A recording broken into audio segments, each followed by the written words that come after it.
唔少香港嘅朋友想過嚟龍華租房咧，都會覺得咧龍華呢邊有兩條嘅地鐵都係走地面嘅，比較嘈。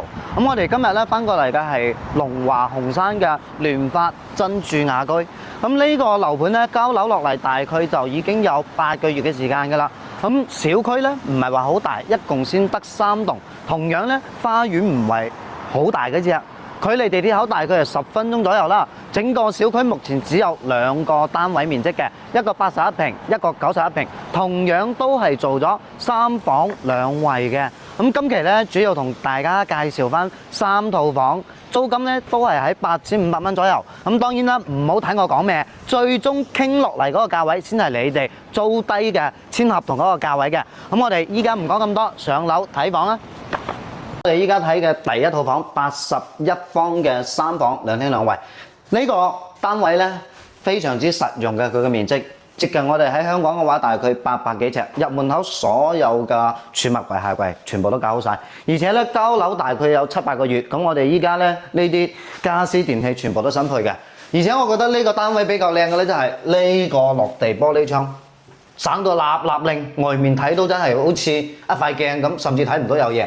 咁呢邊咧就係我哋業主自己做落嚟嘅一個洗手台啊，咁下面咧就可以放我哋嘅洗衣機，儲物櫃上面都有。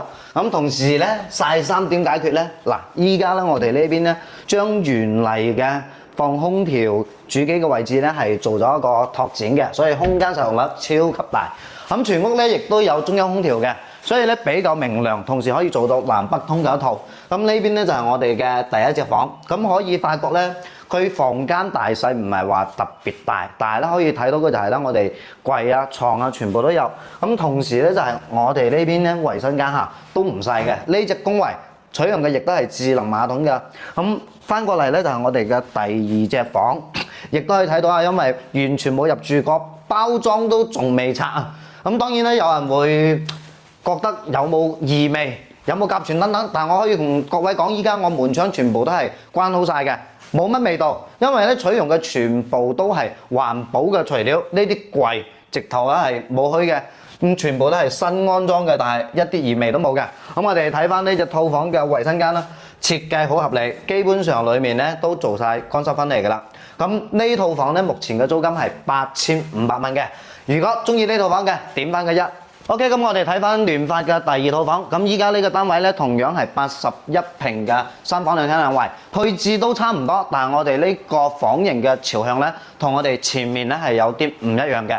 咁呢套房亦都係租金8500蚊，陽台呢邊咧係屬於西北朝向嘅，咁對面呢邊嘅單位咧樓上就係我哋啱先睇嘅，就係屬於東北朝向。咁呢套房咧我哋咧冇風窗，但係咧基本上所有嘅家私啊、櫃啊呢啲全部都做好晒，因為81平咧嘅理論上唔會話好大，所以咧基本上咧只要有地方可以做櫃嘅，我哋全部都搞掂埋㗎啦。咁呢套房咧就亦都係首次出租，所以咧佢所有嘅家私電器啊都叫做咧全新嘅，包裝全部都未拆。咁呢套房好少少嘅咧就係避免咗一家4口。咁2個細路仔呢啲咧，咁起碼仲有一隻兒童房喺度上下鋪。咁呢邊咧就主衛。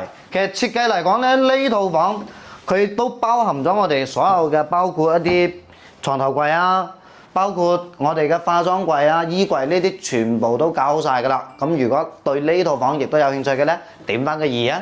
我哋前面咧睇咗2套81平嘅3房2衛，咁依家呢套咧係91平嘅，先有咁大嘅陽台。呢套房全部已經封好窗，外面景觀還可以，東南向嘅。咁呢套房我覺得咧係整個聯發裏面目前性價比最高嘅一套，81平一樣要租8500，呢套91平而租嘅同樣係8500，入門口指紋密碼鎖全部都係標配。廚房呢邊有我哋嘅涼霸啦，衞生間有浴霸。咁呢邊咧設計比較合理嘅咧就係多咗個雙開門嘅冰箱喺呢度。咁我哋再睇翻係房間呢邊啦。咁呢邊個設計咧就係呢隻房嚇，佢就可以直通翻出去我哋嘅陽台呢邊。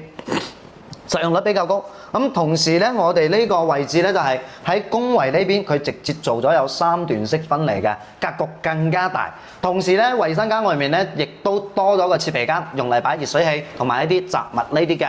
咁我哋嘅兒童房咧呢邊咧亦都保留咗有窗口，所以唔驚會有暗房咯。所有嘅房裡面都保留咗有窗口嘅，所以咧通風啊、採光呢啲都 very good 嘅。咁主臥呢邊咧，我哋嘅櫃啊，全部都搞好晒㗎啦。咁同時咧，衞生間主衞呢邊咧係保留咗有智能馬桶嘅。如果你話中意有洗啤啤功能嘅咧，呢套房咧絕對啱你洗。中意嘅朋友咧點翻個3啦。搞咁耐係咪要點翻個關注咁啊？